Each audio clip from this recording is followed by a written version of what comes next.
को संबोधित करें एवं हम सभी का मार्गदर्शन करें।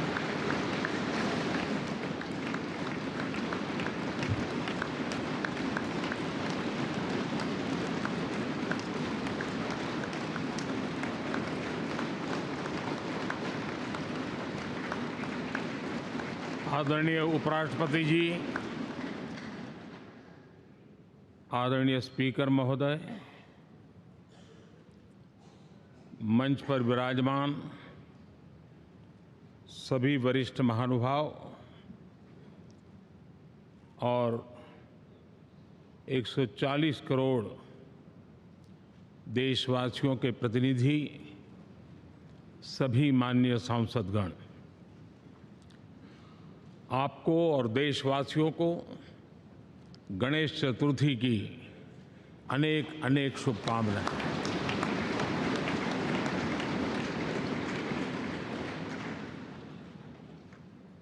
आज नए संसद भवन में हम सब मिलकर के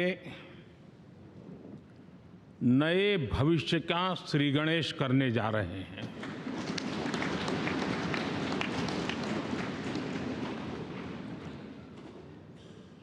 आज हम यहाँ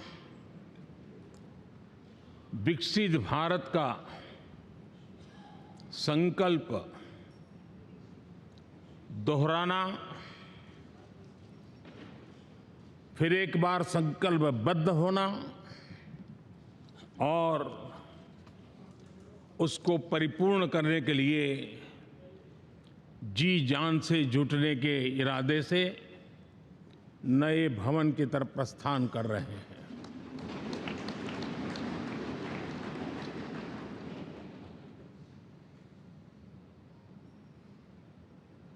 सम्माननीय सभागृह,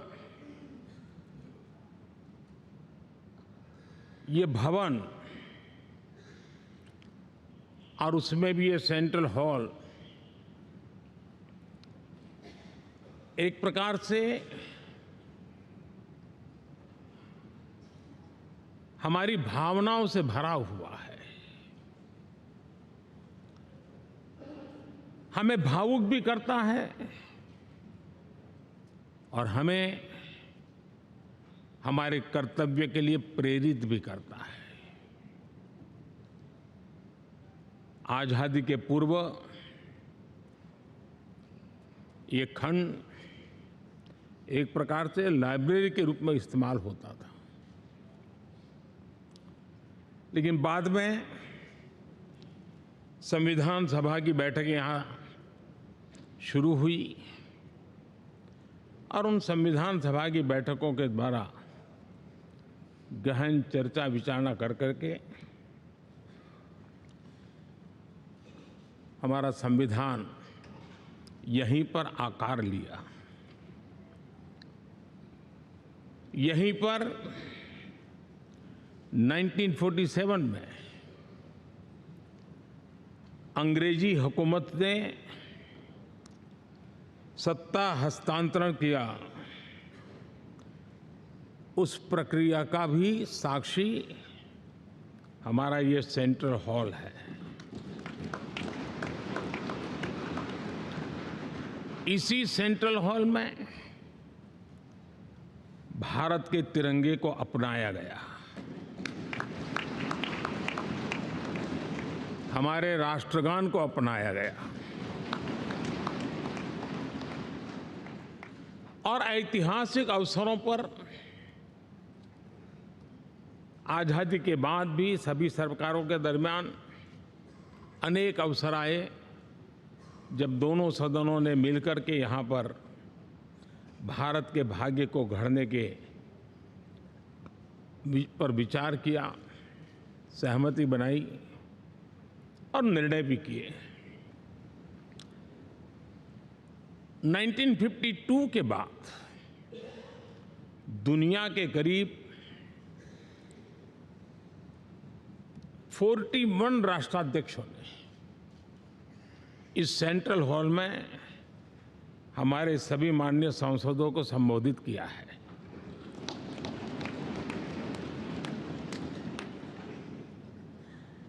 हमारे राष्ट्रपति महोदयों के द्वारा 86 बार यहाँ संबोधन किया गया है।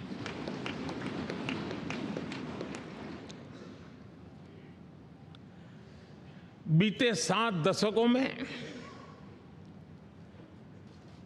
जो भी साथी इन जिम्मेवारियों से गुजरे हैं, जिम्मेवारियों को संभाली है, अनेक कानूनों, अनेक संशोधन और अनेक सुधारों का हिस्सा रहे हैं। अभी तक लोकसभा और राज्यसभा ने मिलकर करीब करीब 4000 से अधिक कानून पास किए हैं।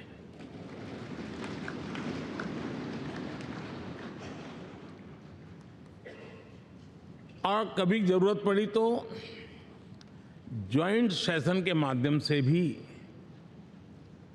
कानून पारित करने की दिशा में रणनीति बनानी पड़ी और उसके तहत भी दहेज रोकथाम कानून हो, बैंकिंग सर्विस कमीशन बिल हो,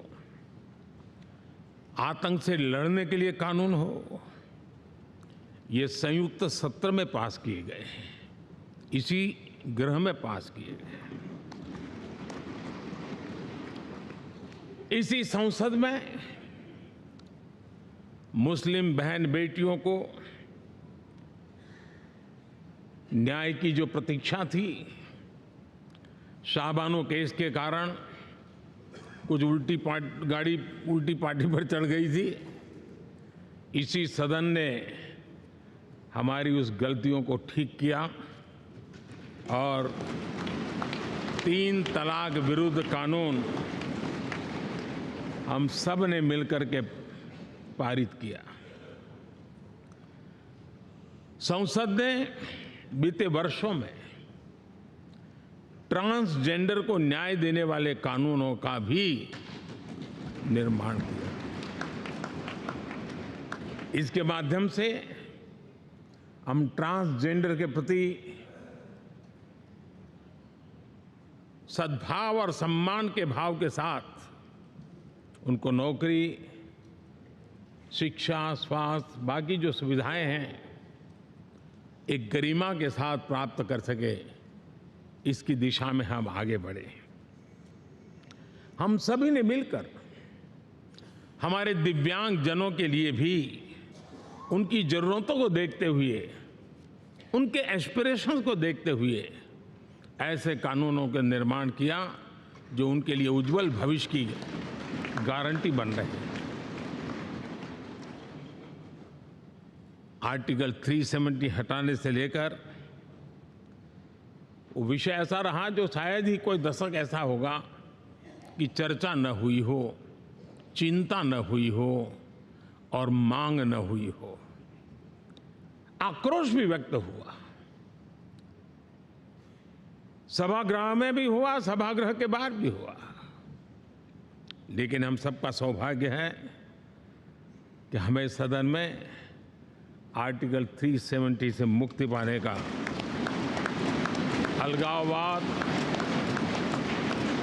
आतंकवाद के खिलाफ लड़ाई लड़ने का एक बड़ा महत्वपूर्ण कदम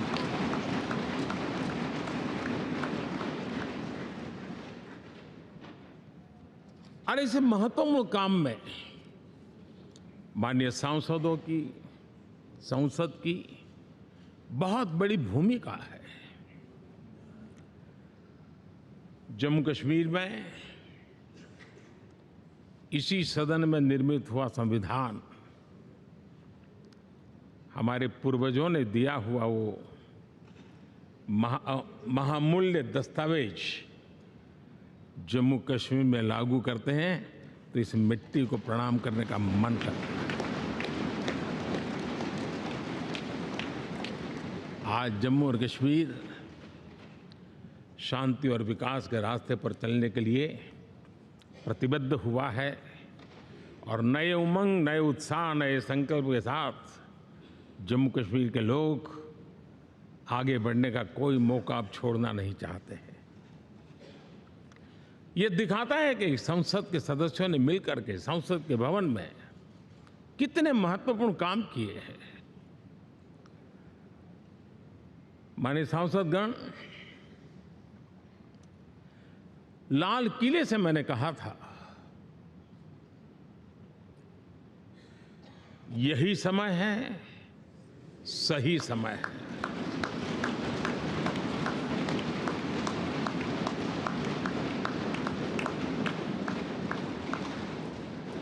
एक के बाद एक घटनाओं की तरफ हम नजर करेंगे।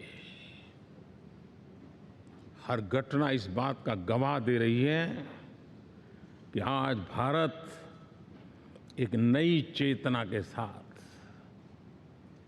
पुनर्जागृत हो चुका है।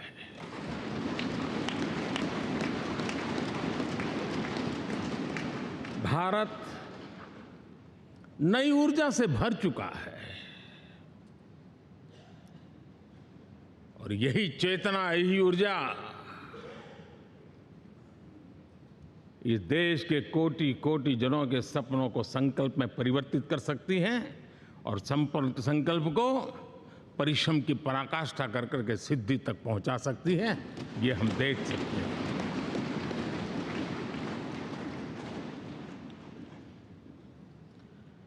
और मेरा विश्वास है,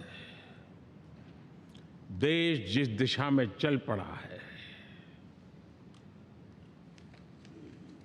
इच्छित परिणाम अवश्य प्राप्त होंगे।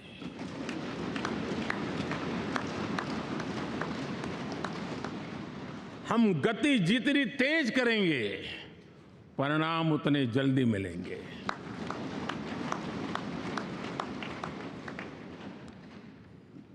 आज भारत 5वीं अर्थव्यवस्था पर पहुंचा है, लेकिन पहले 3 में पहुंचने के संकल्प के साथ बढ़ रहा है।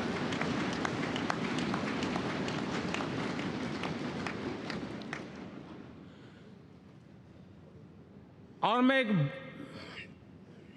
जिस स्थान पर बैठा हूं, जो जानकारियां प्राप्त होती है, उसके आधार पर विश्व के गणमान्य लोगों से बातचीत करता हूं, उसके आधार पर मैं बड़े विश्वास से कह रहा हूं, हम में से कुछ लोगों की निराशा हो सकती है, लेकिन दुनिया आश्वस्त है कि भारत टॉप 3 में पहुंच के रहेगा।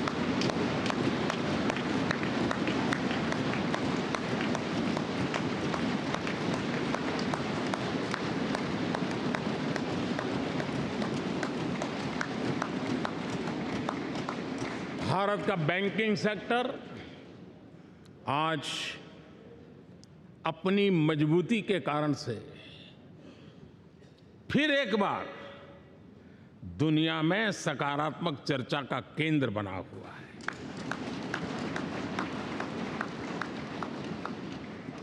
भारत का गवर्नेंस का मॉडल, यूपीआई, डिजिटल स्टैक, मैं इस G20 में देख रहा था, मैंने बाली में भी देखा।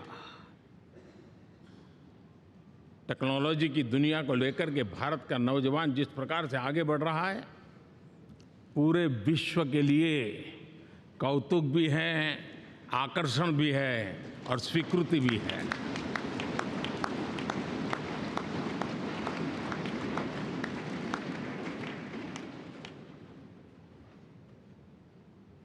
हम सब उस ऐसे कालखंड में हैं, मैं कहूँगा हम लोग एक भाग्यवान लोग हैं। ऐसी भाग्यवान समय में हमें कुछ दायित्व निभाने का अवसर आया है और हमारा सबसे बड़ा भाग्य है कि आज इंडियन एस्पिरेशंस उस ऊंचाई पर हैं जो शायद पिछले 1000 साल में नहीं रहे होंगे।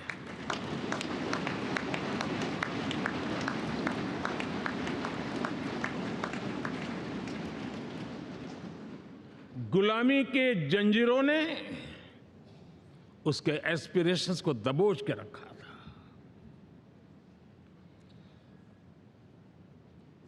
उसकी भावनाओं को तहस नहस कर दिया था। आजाद भारत में अपने सपने संजो रहा था, चुनौतियों से जूझ रहा था, लेकिन मिलकर के आज जहां पहुंचे हैं, अब वहां वो रुकना नहीं चाहता है। वो एस्पिरेशनल सोसाइटी के साथ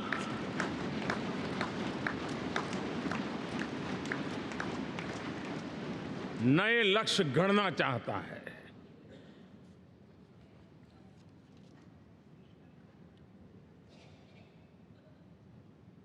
जब एस्पिरेशन सोसाइटी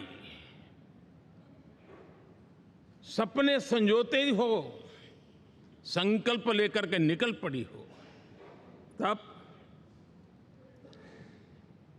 पुराने कानूनों से मुक्ति पाकर नए कानूनों का निर्माण करके उज्जवल भविष्य के लिए एक मार्ग प्रशस्त करने का दायित्व हम सभी सांसदों का सविशेष होता है। संसद में बनने वाला हर कानून, संसद में होने वाली हर चर्चा, संसद से जाने वाला हर संकेत इंडियन एस्पिरेशन को बढ़ावा देने के लिए ही होना चाहिए। ये हम सबकी भावना भी है, कर्तव्य भी है और एक एक देशवासी की हमसे अपेक्षा भी है।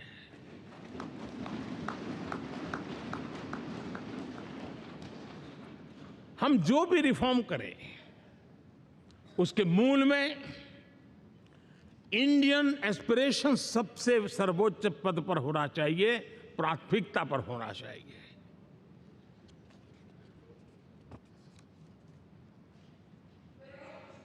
लेकिन मैं बहुत सोच समझ करके कहना चाहता हूं, क्या कभी छोटे कैनवास पर कोई बड़ा चित्र बना सकता है क्या?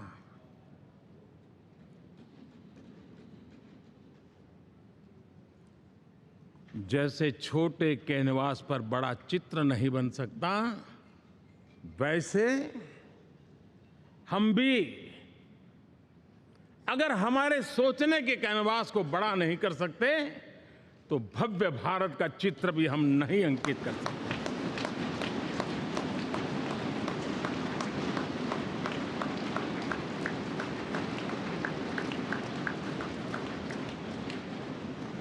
पचहत्तर साल का हमारे पास अनुभव है।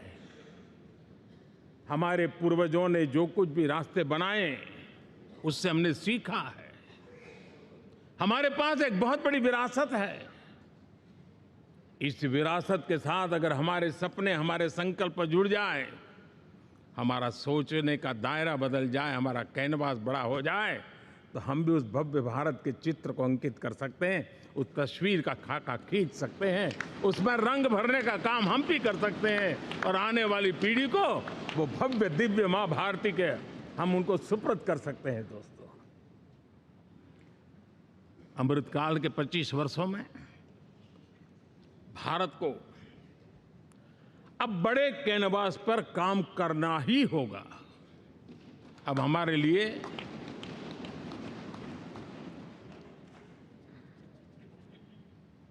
छोटी छोटी चीजों में उलझना, वो वक्त चला गया है। हमें आत्मनिर्भर भारत बनाने के लक्ष्य को सबसे पहले परिपूर्ण करना चाहिए और हमसे शुरुआत होती है, हर नागरिक से शुरुआत होती है। और आज दुनिया में भी एक समय ऐसा था कि लोग मुझे कहते थे, हमारे बड़े बड़े बुद्धिजीवी और अर्थशास्त्री लिखते थे कि मोदी आत्मनिर्भर की बात करता है तो मल्टीलेटरलिज्म के सामने चुनौती तो बन नहीं जाएगा, ग्लोबल इकोनॉमी के ज़माने में ठीक तो नहीं होगा। लेकिन 5 साल के भीतर भीतर देखा, दुनिया भारत के आत्मनिर्भर मॉडल की चर्चा करने लग गई है।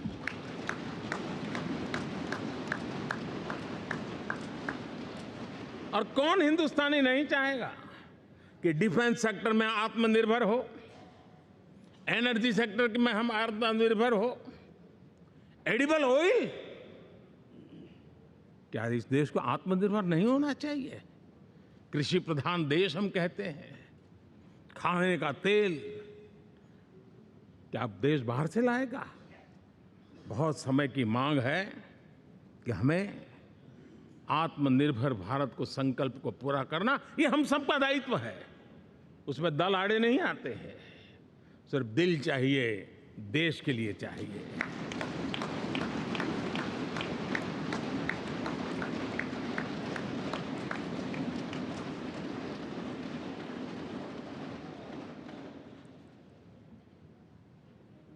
हमें अब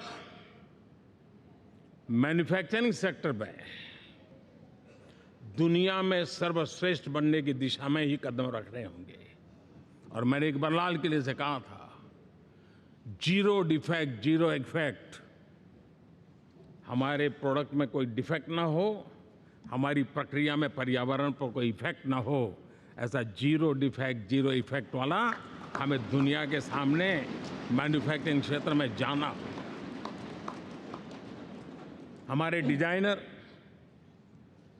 हमारे यहाँ निर्माण हो रही डिजाइन्स, हमारे सॉफ्टवेयर, हमारे एग्रीकल्चर प्रोडक्ट्स, हमारे हस्तशिल्प, हर क्षेत्र में अब हमें वैश्विक मापदंडों को पार करने के इरादे से ही चलना चाहिए, तब जाकर के विश्व के अंदर हम अपना झंडा फहरा सकते हैं।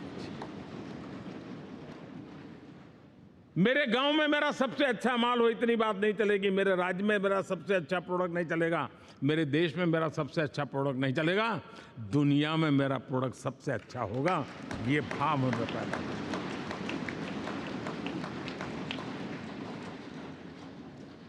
हमारी यूनिवर्सिटीज दुनिया के अंदर टॉप रैंकिंग में आए, अब इसमें हमें पीछे नहीं रहना है। हमारे शिक्षा जगत को नई नेशनल एजुकेशन पॉलिसी मिली है, एक खुलापन है, सर्व स्वीकृत बनी है, उसके सहारे अब हमें चल पड़ना है।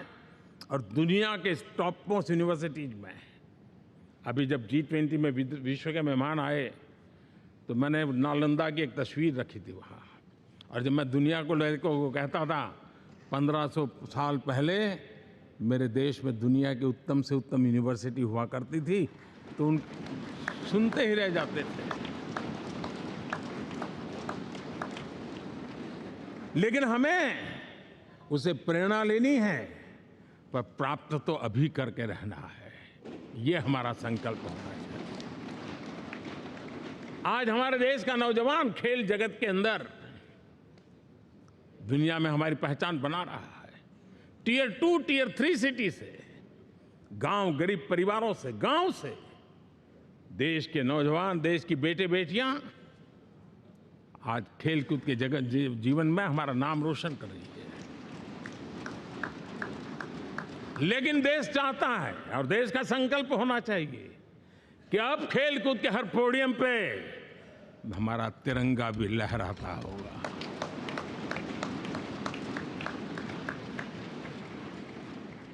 हमें अब पूरा हमारा दिमाग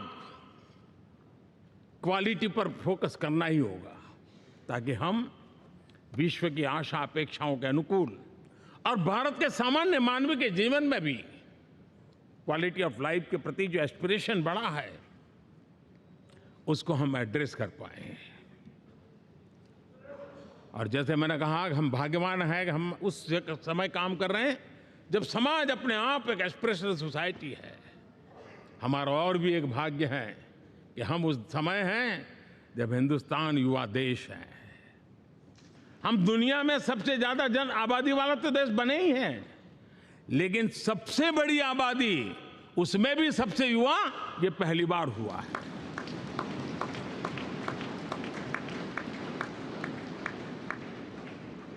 जिस देश के पास ये युवा शक्ति हो, युवा सामर्थ्य हो, तब हमें उसकी टैलेंट पे भरोसा है, हमें उसकी संकल्प शक्ति पे भरोसा है, उसकी साहस में हमें भरोसा है।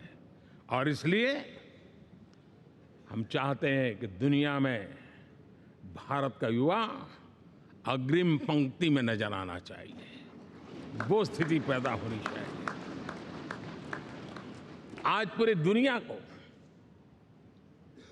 स्किल्ड मैन पावर की बहुत बड़ी जरूरत है और भारत विश्व की इस आवश्यकता की पूर्ति के लिए अपने आप को सज्ज कर सकता है और उन आवश्यकताओं को पूरी कर करके दुनिया में अपनी एक जगह भी बना सकता है। और इसलिए विश्व में उनकी आवश्यकता के लिए किस प्रकार के मैन पावर की जरूरत है, किस प्रकार के उनको ह्यूमन रिसोर्स की जरूरत है, उस स्किल मैपिंग का काम भी चल रहा है और उस स्किल मैपिंग के अनुसार भारत के अंदर स्किल डेवलपमेंट की तरफ हम बल दे रहे हैं। और जितना ज़्यादा हम स्किल डेवलपमेंट पर बल देंगे, भारत के नौजवानों का सामर्थ्य विश्व में अपना डंका बजाने में कोई कमी नहीं रखेगा। और हिंदुस्तानी जहाँ गया है उसने अच्छाई की छाप छोड़ी है, कुछ कर गुजरने की छाप छोड़ी है। ये सामर्थ्य हमारे अंदर पहले से पड़ा हुआ है और हमारे पहले जो लोग गए हैं उन्होंने इससे छवि भी बना के रखी हुई है। आपने देखा होगा पिछले दिनों करीब 150 नर्सिंग कॉलेज एक साथ खोलने का निर्णय किया। पूरे दुनिया में बहुत बड़ी रिक्वायरमेंट है नर्सिंग की। हमारी बहन, हमारी बेटियां, हमारे बेटे उस क्षेत्र में दुनिया में पहुंच सकते हैं, आसानी से पहुंच सकते हैं। पूरे विश्व की जरूरत है और ये तो मानवता का काम है जिसमें हम पीछे नहीं रहेंगे। आज मेडिकल कॉलेजेस का इतना व्यापक रूप से निर्माण देश की आवश्यकता तो पूरी करनी ही करनी है, दुनिया की आवश्यकताओं में भी योगदान दे सकते हैं। कहने का तात्पर्य यही है, हर छोटी चीज पर बारीकी से ध्यान देते हुए, उस पर अपना ध्यान केंद्रित करते हुए हमें आगे बढ़ना है। हमें भविष्य के लिए सही समय पर सही फैसले भी लेने होते हैं। हम फैसलों को टाल नहीं सकते हैं।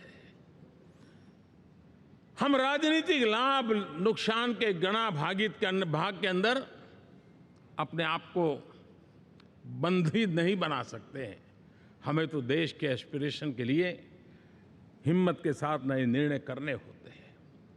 आज सोलर पावर के सफल मूवमेंट्स हमारी भावी पीढ़ी के लिए एनर्जी क्राइसिस से मुक्ति की गारंटी दे रहा है।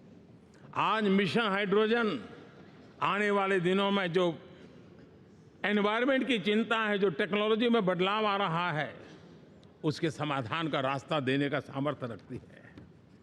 आज हमारा सेमीकंडक्टर जिस प्रकार से जीवन चलाने में हमारे हृदय की ज़रूरत रहती है, वैसे ही आज हमारी टेक्नोलॉजी चिप्स के बिना चल नहीं सकती और सेमीकंडक्टर उसके लिए बहुत अनिवार्य हैं। उस दिशा में हम आगे जा कर के इलेक्ट्रॉनिक मैन्युफैक्चरिंग में कोई रुकावट ना आए और जीवन कहीं अटक न जाए, उसलिए एक बहुत बड़ी मात्रा में हम काम कर रहे हैं। जल जीवन मिशन, हर जिले में 75 अमृत सरोवर, हमारी भावी पीढ़ी को, हमारे बच्चों को उनको कभी पानी के बिना तरसना न पड़े, इसकी चिंता हम आज कर रहे हैं। विश्व के बाजार में हमारा हर व्यापार कारोबार पहुंचे, कॉम्पिटिटिव ताकत के साथ खड़ा रहे, लॉजिस्टिक सिस्टम को और अधिक कम खर्च वाला बनाना, एफिशिएंट बनाना, उस दिशा में हम बहुत नीतियां लेकर के चल रहे हैं। आज समय की मांग है कि भारत का एक ऐसा भारत का हम निर्माण करें। नॉलेज, इनोवेशन, ये समय की मांग है और दुनिया में हमें अग्रिम पंक्ति में जाने का ये रास्ता भी है। और इसीलिए पिछले हमने समय नेशनल एजुकेशन पॉलिसी के साथ साथ टेक्नोलॉजी के बढ़ावे के लिए हमने रिसर्च और इनोवेशन का एक कानून भी पारित किया है, ताकि हमारे देश के नौजवानों को इस इनोवेशन के और चंद्रयान 3 की सफलता के बाद देश के नौजवानों के मन में विज्ञान की तरफ आकर्षण बढ़ रहा है। हमें मौका गंवाना नहीं है। हमारी युवा पीढ़ी को हमने रिसर्च और इनोवेशन के लिए पूरे अवसर देने हैं और इस इकोसिस्टम को बनाने के लिए हमने एक उज्जवल भविष्य के निर्माण की नींव रखी है। आदरणीय बंधुगण, सामाजिक न्याय ये हमारी पहली शर्त है। बिना सामाजिक न्याय, बिना संतुलन, बिना समभाव, बिना समत्व हम इच्छित परिणामों को घर के भीतर प्राप्त नहीं कर सकते। लेकिन सामाजिक न्याय की चर्चा बहुत सीमित बन के रह गई। हमें उसको व्यापक रूप में देखना होगा।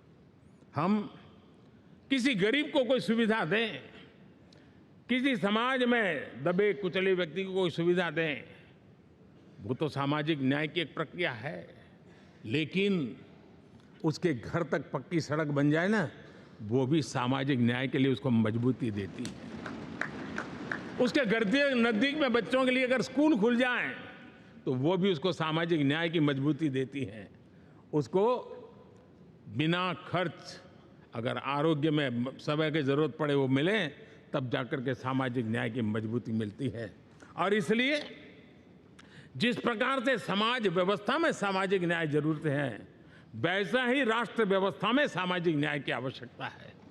अब देश का कोई हिस्सा पीछे रह जाए, अविकसित रह जाए, ये भी सामाजिक न्याय के खिलाफ है।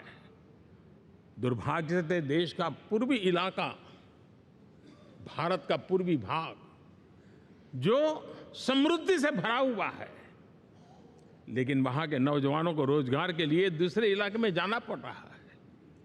ये स्थिति हमें बदलनी है। हमारे देश के उस पूर्वी भाग को, इलाका को समृद्ध बना करके सामाजिक न्याय की मजबूती भी हमने देनी है। असंतुलित विकास, शरीर कितना भी स्वस्थ क्यों न हो, लेकिन एक उंगली को भी अगर लकवा मार गया है तो शरीर स्वस्थ नहीं माना जाता है। भारत कितना ही समृद्ध हो, लेकिन कोई अंग उसका दुर्बल रह जाए तो भारत समृद्धि में पीछे है, मानना पड़ेगा। और इसलिए हम सर्वांगीण विकास के पक्ष में, सामाजिक न्याय की उस ऊंचाई को प्राप्त करने के पक्ष में, दिशा में हमें आगे बढ़ना है। चाहे पूर्वी भारत हो, चाहे नॉर्थ ईस्ट हो, हमें उन चीज़ों को प्राप्त करना। और उसी लिए जो रणनीति कितनी सफल हुई है, 100 एस्पिरेशनल डिस्ट्रिक्ट पर विशेष काम किया, नौजवान अफसरों को लगाया गया, एक स्ट्रेटेजी बनाई गई। आज दुनिया उस मॉडल की चर्चा कर रही है। और आज 100 डिस्ट्रिक्ट देश के कोने कोने में जो पीछे माने जाते थे, उसको बोझ मान लिया गया था। आज स्थिति ये बनी है कि 100 डिस्ट्रिक्ट अपने अपने राज्य में लीड कर रहे हैं, राज्य की एवरेज से भी ऊपर जा रहे हैं। और इस सफलता को देख करके, सामाजिक न्याय की इस भावना को मजबूत करते हुए 100 डिस्ट्रिक्ट में से आगे बढ़ करके अब जमीनी स्तर पर ले जाने के लिए 500 ब्लॉक तक उनको एस्पिरेशनल डिस्ट्रिक्ट ब्लॉक के नाते आइडेंटिफाई करके उसको मजबूती करने देने का काम चल रहा है। और मुझे विश्वास है ये एस्पिरेशनल ब्लॉक्स हैं, वो एक विकास का नया मॉडल बनने वाले हैं। वो एक प्रकार से देश के विकास के एक नए ऊर्जा केंद्र बनने की संभावना रखते हैं। और उस दिशा में भी हम आगे बढ़ रहे हैं। माननीय सांसदगण, आज विश्व की नजर भारत पर है। शीत युद्ध के समय हमारी पहचान कूटनिरपेक्ष देश के रूप में रही। उस समय की जो जरूरत थी, उसके जो लाभ होने थे, उस समय से हम गुजरे हैं। लेकिन अब भारत का स्थान कुछ और बना है। और इसलिए उस समय कूटनिरपेक्ष की अवस्था आवश्यक होगी। आज हम उस नीति को लेकर के चल रहे हैं, जिस नीति को अगर हमें पहचानना है तो विश्व मित्र के रूप में हम आगे बढ़ रहे हैं। हम दुनिया से मित्रता कर रहे हैं, दुनिया हमारे में मित्र खोज रही है। ये शायद विश्व में एक भारत ने, और दूरी नहीं, हो सके उतनी निकटता, उस रास्ते पर चल करके भी हम अपने विश्व मित्र के रूप में भाव आज सफलतापूर्वक आगे बढ़ा रहे हैं। और मुझे लगता है कि इसका लाभ आज भारत को हो रहा है। भारत आज दुनिया के लिए एक स्टेबल सप्लाई चेन के रूप में उभर रहा है। और आज विश्व की ये जरूरत है और उस आवश्यकता की पूर्ति करने का काम G20 में भारत ग्लोबल साउथ के आवाज बनकर के उभरा है। ये बीज G20 समिट में जो बीज बोया गया है, मेरे देशवासी आने वाले समय देखेंगे कि वो ऐसा वटवृक्ष बनने वाला है, ऐसा वटवृक्ष बनने वाला है, विश्वास का ऐसा वटवृक्ष बनने वाला है जिसकी साया में आने वाली पीढ़ियां सदियों तक एक गर्व के साथ अपना सीना तान करके खड़ी रहेगी। ये मुझे विश्वास है।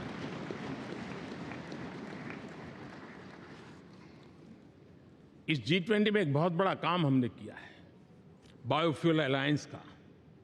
हम विश्व के नेतृत्व करते रहे, दिशा दे रहे हैं और विश्व को बायोफ्यूल अलायंस में दुनिया के सभी देश देखते ही देखते उसकी सदस्यता ले रहे थे और एक बहुत बड़ा आंदोलन खड़ा होने जा रहा है और जिसका नेतृत्व ये हमारा भारत कर रहा है।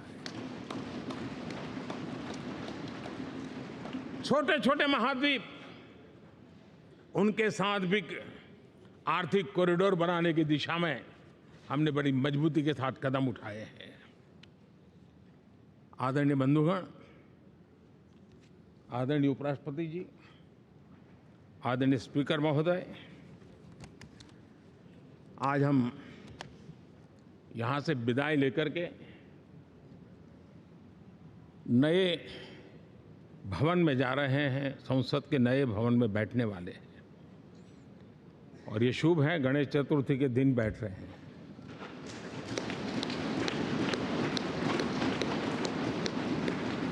लेकिन मैं एक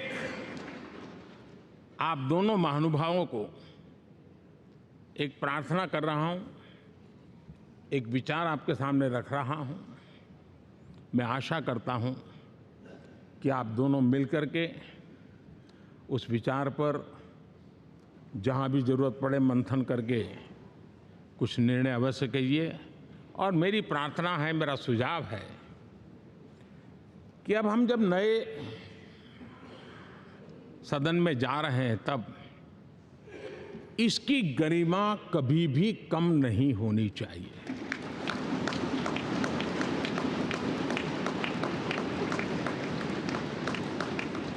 इसे सिर्फ पुरानी पार्लियामेंट कह करके छोड़ दें, ऐसा नहीं होना चाहिए। और इसलिए मेरी प्रार्थना है कि भविष्य में अगर आप सहमति दे दोनों महानुभाव, तो इसको संविधान सदन के रूप में जाना जाए।